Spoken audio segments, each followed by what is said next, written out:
personnel on board fire all the key Philippine Coast Guard, roam the seas of Southeast Asia.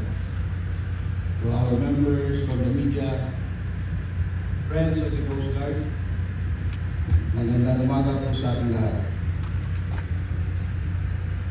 We gather here today to proudly welcome the Patulang Republika ng Pilipinas, Gabriela Sila, or Offshore Patrol Vessel 8301, the largest aluminum-made offshore patrol vessel in the world, and dedicated to all Coast Guard personnel comprised the Coast Guard team.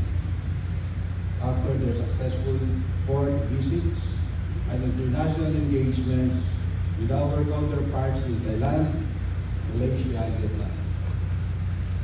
This mission has been a testament to the professionalism, commitment, and skill of our officers and crew as they represented the Philippine Coast Guard on the international stage.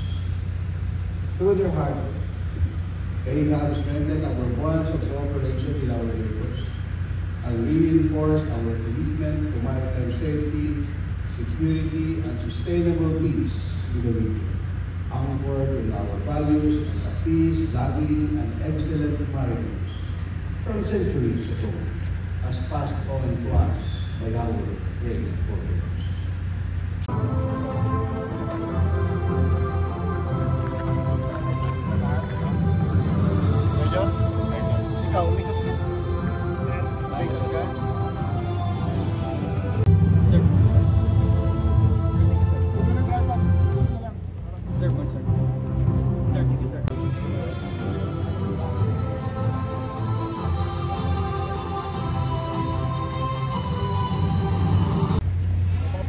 Tauhan ng barko ng Republika ng Pilipinas, Gabriela Silang, OPB 8301, sa mga pantalan ng Lem Chabang, Thailand, Klang, Malaysia, at Danang, Vietnam, mula sa kauna ng Abril sa taong kasalukuyan, ay matagumpay na naisang katuparan.